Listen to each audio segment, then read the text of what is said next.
This is my video update on this late afternoon, early evening, June the 17th, coming to you from Nicosia, Cyprus. Let's talk about some news, and let's just jump right into this. US President Trump having a complete meltdown on Truth Social, posting all kinds of, in my opinion, horrific things on Truth Social. So let's just read out what Trump posted yesterday and much of today as well. The pinned comment on his Truth Social page, or at least it was the pinned post, on his Truth Social page, was this gem: Iran should have signed the deal. I told them to sign. What a shame and waste of human life. Simply stated, Iran cannot have a nuclear weapon, all caps. I said it over and over again. Everyone should immediately evacuate Tehran. Everyone should immediately evacuate Tehran. The pinned post from the President of the United States.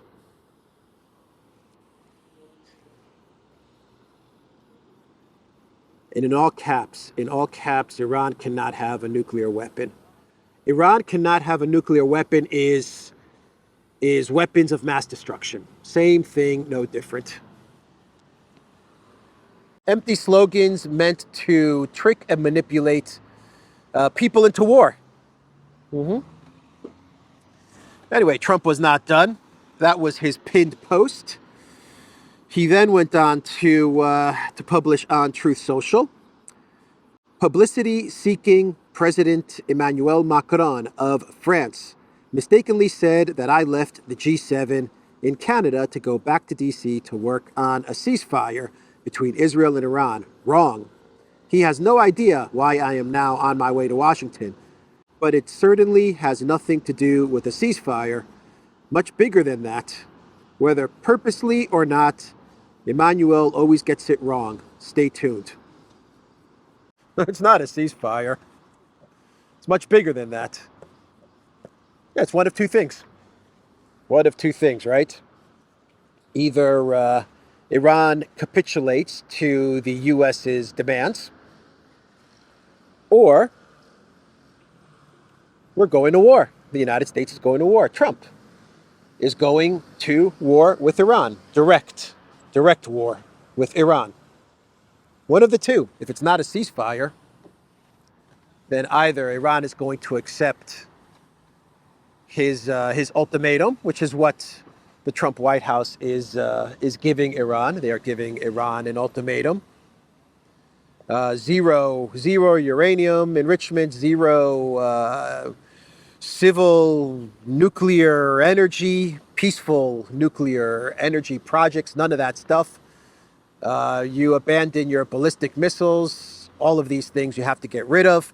Gaddafi style, you have to get rid of everything, and then we won't attack you.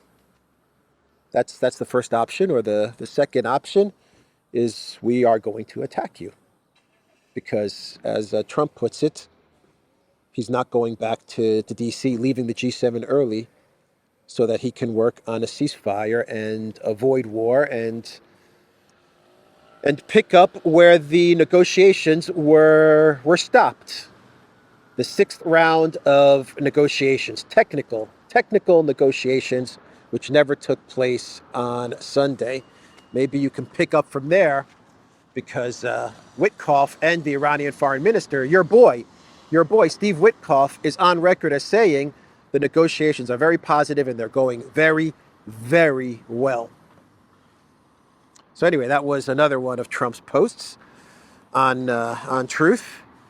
Then he posted on Truth, America first means many great things, including the fact that Iran cannot have a nuclear weapon, all caps. Make America great again, all caps.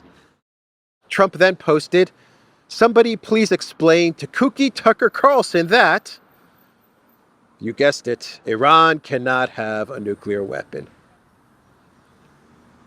Tucker Carlson, the man who supported Trump during his campaign, who went all in for Trump, for Team Trump, when Trump was campaigning as the president who would not make the mistake of all the other presidents, getting the U.S. bogged down in a ridiculous, useless, needless Middle East war. And now he's turning on Tucker Carlson. Tucker Carlson was on, or had Steve Bannon on his show, and Tucker Carlson, once again, he's been quite vocal about this. Said that a war with Iran, a U.S. war with Iran, would be disastrous. He is not in support of a U.S. war with Iran, and Tucker believes, as does Bannon actually, that a U.S. war with Iran, another Middle East war, will be the end of America first. So Trump is now turning on Tucker. And remember, Tucker, Iran cannot have a nuclear weapon.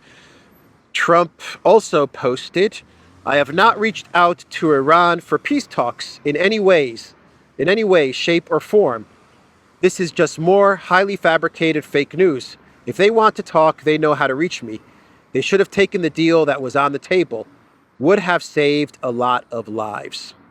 Would have saved a lot of lives. Because now you're going to kill a lot of lives, Trump?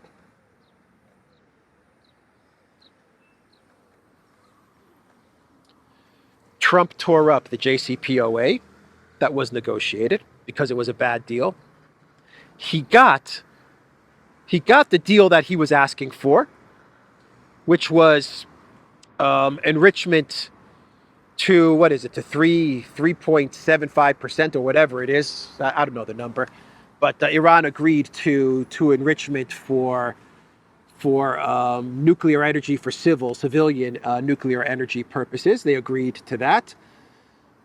They agreed to no term limits, because that was back then when during his first term, Trump's big beef with the JCPOA was that it had a 10-year limit. That was his big beef back then. That's why he tore it up.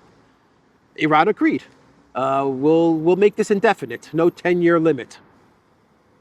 And they agreed to have Russia guarantee all of this. And Russia is on record saying that we know that Russia absolutely does not want Iran to get a nuclear weapon. So all the pieces aligned, everything was in place, everyone agreed, everyone was on the same page. Once Iran agreed to Trump's terms, and we were on the 6th round of talks, the technical talks, Trump says, no, I want more. I want you to not have any right to nuclear energy. No enrichment, no nuclear energy. I believe he also said no ballistic missiles. I could be wrong about that.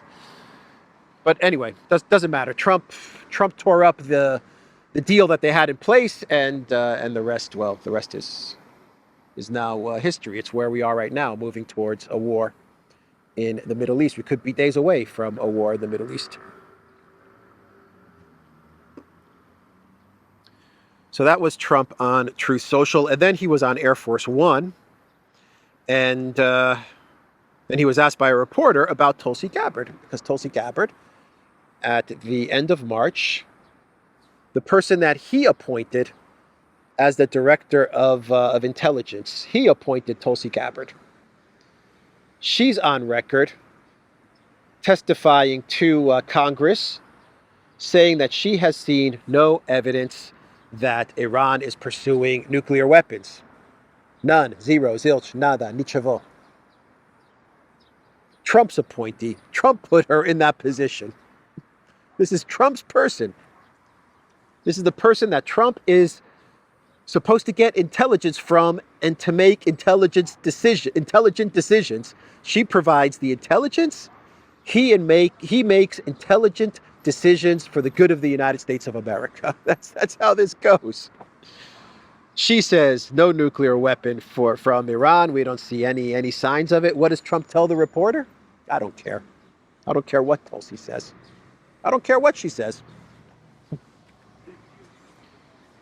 If she had said, I see some signs that Iran's making a nuclear weapon, Trump would have said, listen to her, right? Everyone would have said it. Everyone in the deep state, Lindsey Graham, Netanyahu, who else? That Blumenthal guy, Dick Blumenthal, Ted Cruz, Tom Cotton. They would have been saying, man, Tulsi is absolutely correct. Listen to her. If she had said the opposite. But because she said the truth, she doesn't see any evidence of a nuclear weapon, of Iran pursuing nuclear weapons.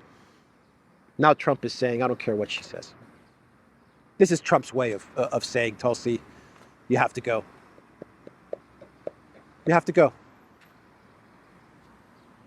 How can she do her job? She should resign. She should resign, because how can she do her job now when your boss tells you, I don't care what you say? I don't care what you say. But my job is to advise you on intelligence.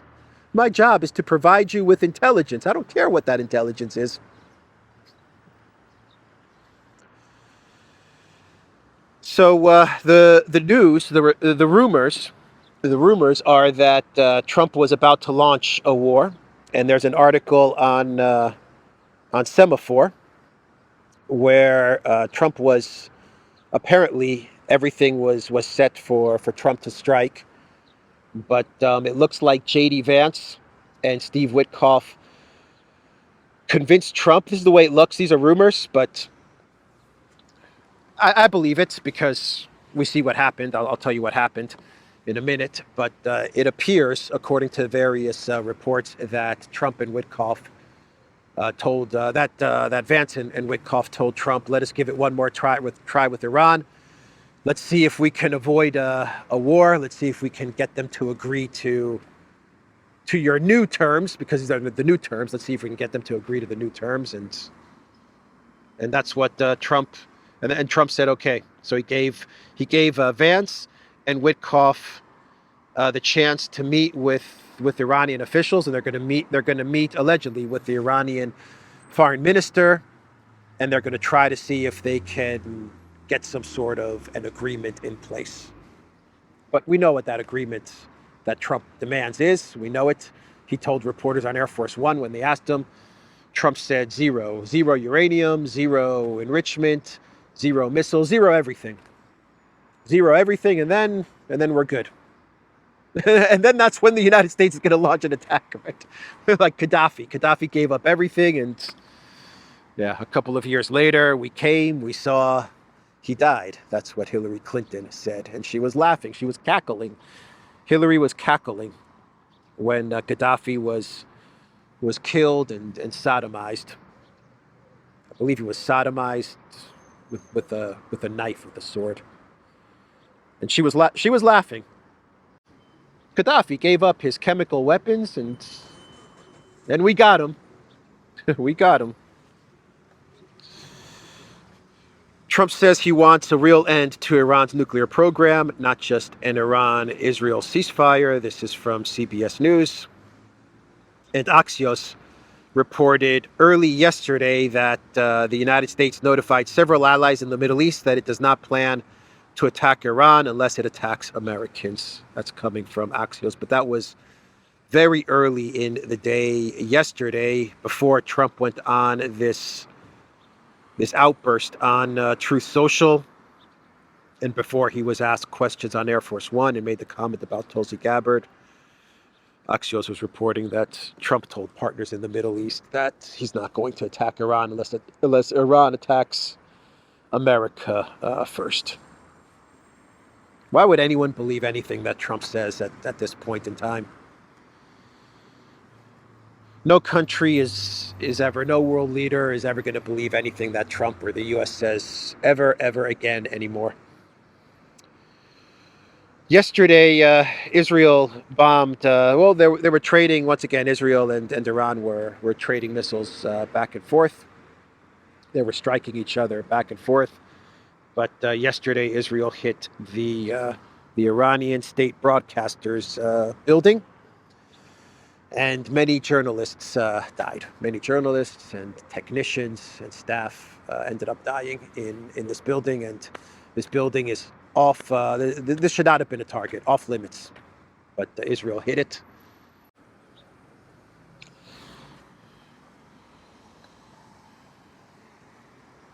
So Netanyahu, he is saying that the operation in Iran is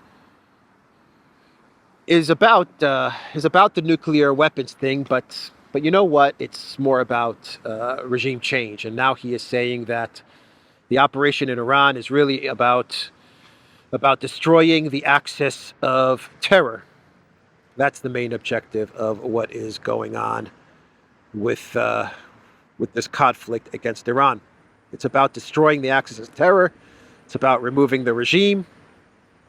And yeah, it's also about nuclear weapons. The goalposts just keep on moving. We started out with nuclear weapons.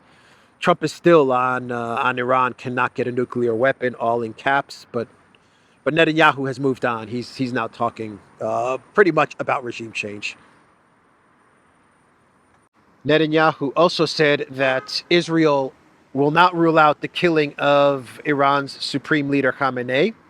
He said it would end the conflict. Assassinating the political and spiritual leader of a sovereign country of Iran would end the conflict, according to Netanyahu. This is what he is saying publicly now. On record, he is calling for the assassination of the political and spiritual leader of a sovereign country. And there was another high-level official in Israel, I forgot who it was, who is also on record saying that Khamenei will meet the same fate as Saddam Hussein. He will be captured and killed, is what he said about the supreme leader of Iran. And the Israeli ambassador, I believe, to the United States, he also said that in the next day, there's going to be some sort of surprise strike on Iran that is going to make the Mossad pager operation against Hezbollah look easy by comparison. He did not say what that operation or strike is going to be. Mike Flynn, General Mike Flynn. This was posted by Steve Bannon. He is now on record saying that the United States has to finish the job that Israel started. He believes that destroying Iran, regime changing Iran, will put the United States in a better position to take on China, to fully focus on China. An Israeli victory would establish regional dominance for Israel and strengthen American dominance globally. General Mike Flynn.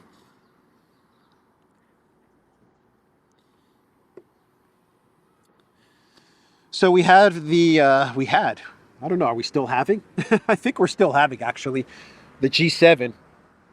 But Trump has left Canada. He was only in Canada for a day, if that. And yesterday, when he arrived in Canada, he was asked about Russia and Project Ukraine. And Trump, with Carney standing next to him, said that it was a mistake to kick Russia out of the G8 and turn it into the G7. He said if Russia was in the G8, we would never have had this war, and if he was president, we would have never had the war in Ukraine.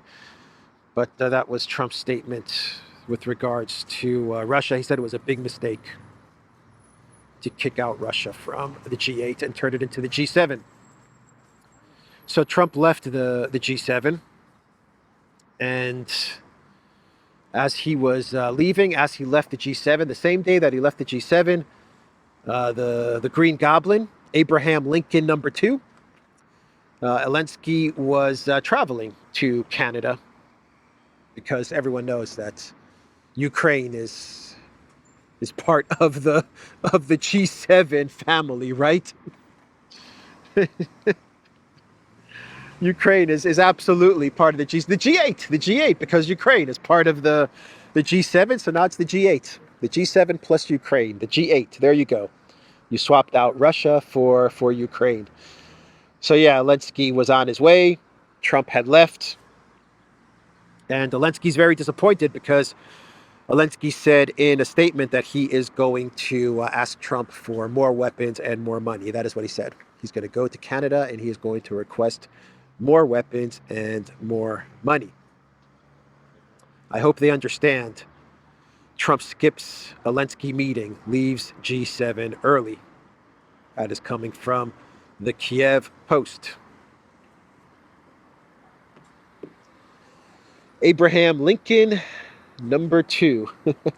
He's no longer Churchill #2, according to Keith Kellogg. Zelensky is like Abraham Lincoln. He's better than Abraham Lincoln. He is our generation's Abe Lincoln. Volodymyr Zelensky.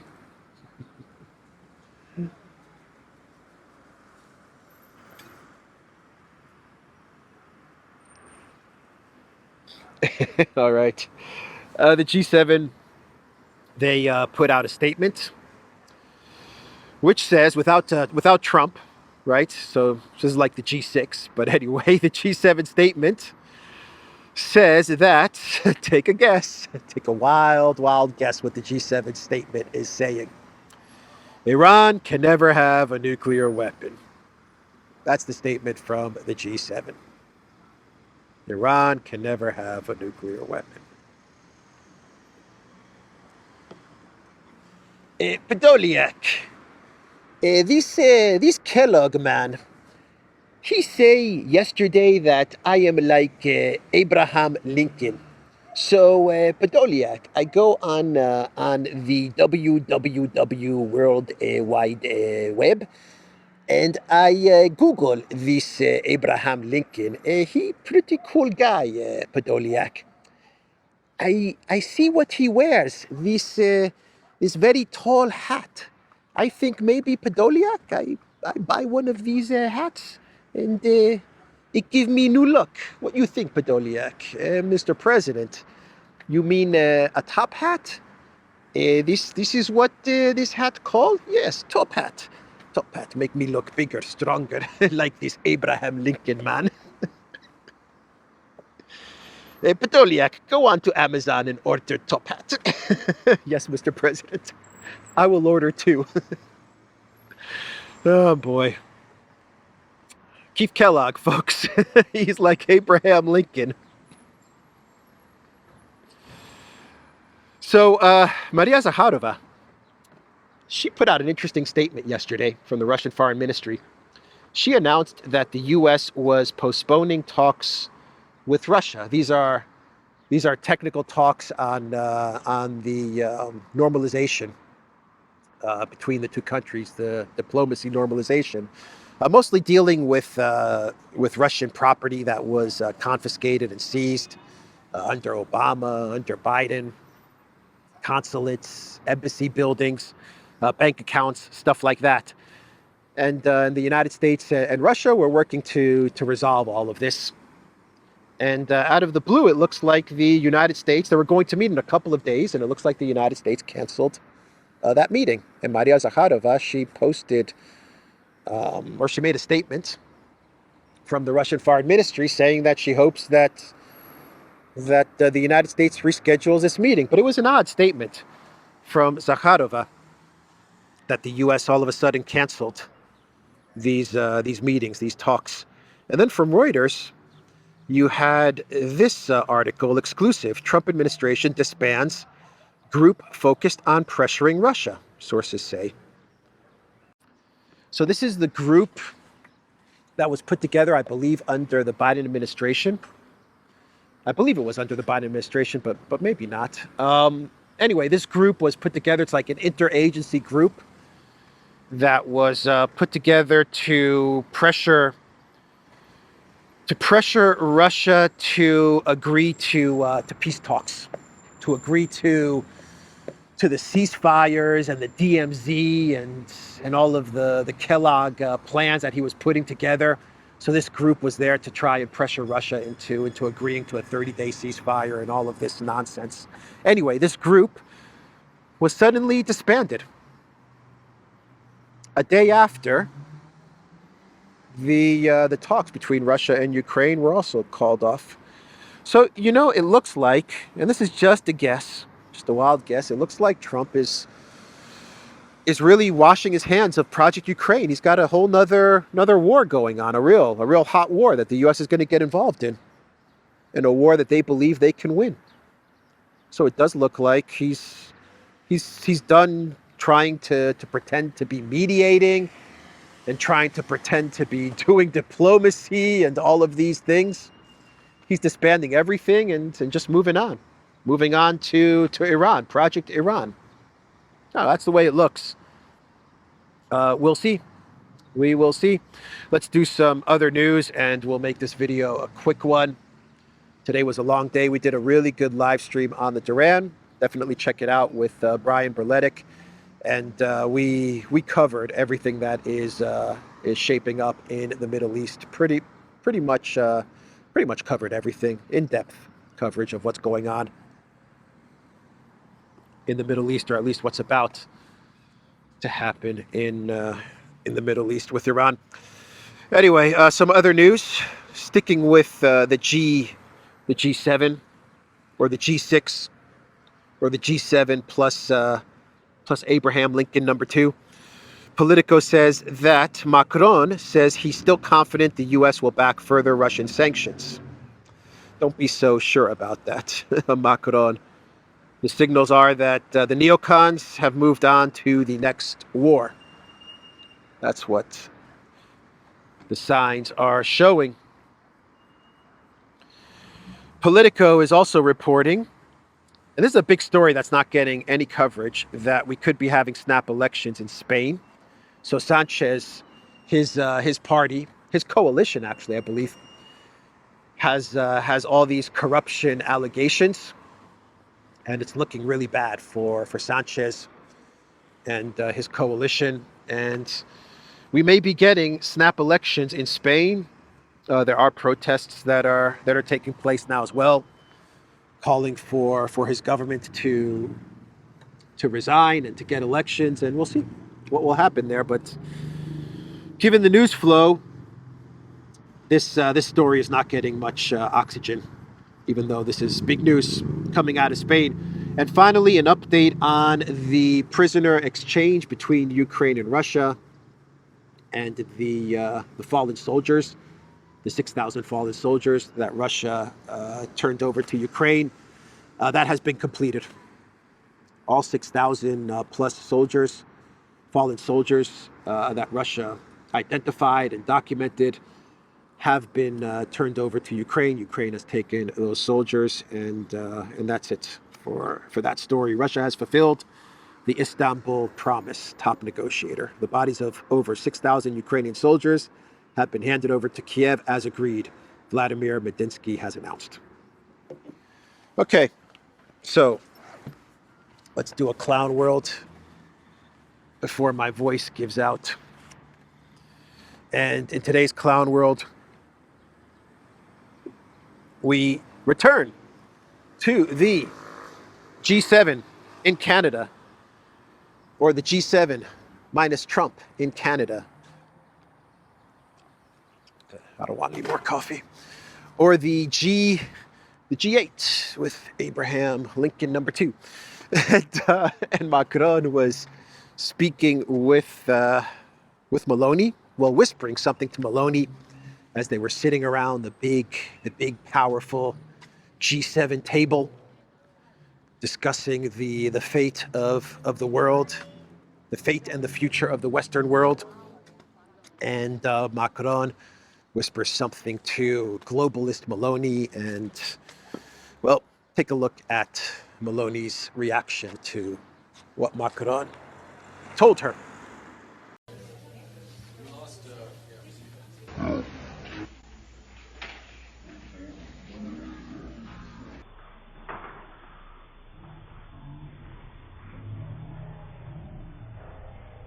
So that was Georgia Meloni. She does that a lot. She's very expressive. She has a lot of facial expressions. Georgia Meloni, but she's Italian. Greeks are the same way. We are the same exact way in our reactions. I wouldn't look too much into it, but it would be interesting to know what Macron told Georgia Meloni. It would be interesting to find that out. I wonder if it's connected to the slap that he got, the shove or the slap that he got from Brigitte. I don't know. Maybe there's some connection there.